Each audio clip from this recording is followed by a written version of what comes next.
Di man, bilis! So, nag-alarm na agang-aga, kakagising lang namin.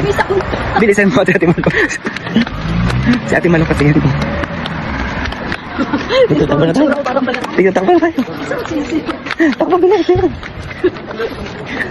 So, kami ay takbo na Ate Malo. So, ang dami namin sa kabila dito. So, yan o si Ate Malo. Kakagising lamang. Takbo din si Ate Malo. Bilis na tayo. Yung alaga ko, nandun.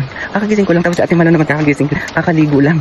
So talagang kailangan bumili lang ng ilang minuto. 1.5 minutes lang kailangan. Pero isang minuto na. Ate Malo, takbo!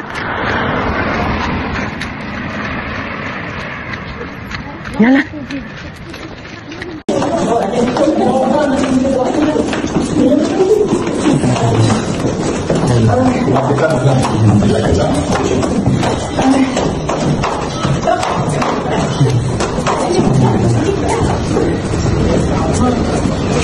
So nandito na kami sa may ano, nandito na kami dalawa ni Ate Malo sa ano, sa mamad or sa bomb shelter.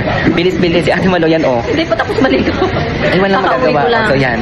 So kailangan talaga namin makarating ng 1 minuto at kalahati dito sa mamad. Kaso si Ate Malo, ang ipinaghintay ko 30 seconds. Ay, hindi lang 30 seconds, baka 1 minuto. Diyos ko, kanalabas na nakatwalya pa. Nakatwalya pa. Ako naman talaga, naihi pa ako. Kasi kakagising ko pa lang. Kasi naman yung mata ko. Kakagising ko pa lang.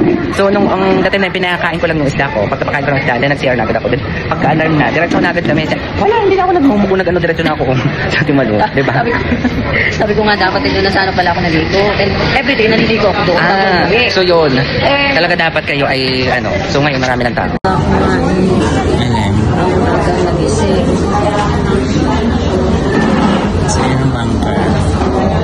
So, palabas na kami. So, eksaktong 30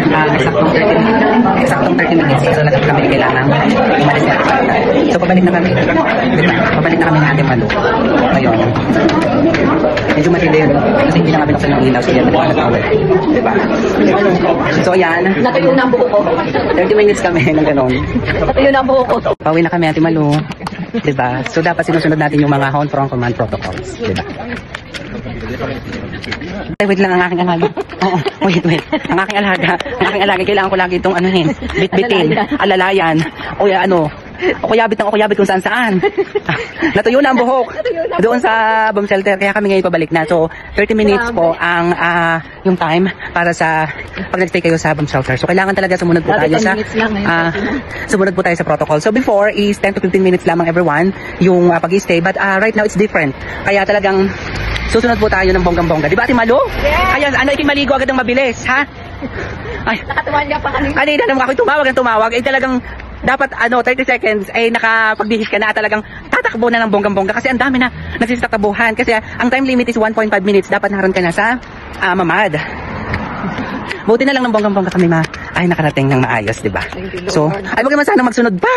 Ano ba yan? Ano ko na nga sana na thanks we have a peaceful night, pero O, di ba? last night. So, yun lang everyone. Stay safe everyone and keep praying ng bonggang-bongga, di ba? Prayer is the most powerful weapon, di ba? Magha-hiking ni Chris, laging nakabackpack. Yes. Ako naman kasi well-trained na sa pagtakbo. Di ba? Thank you so much everyone at back to work na ulit kami.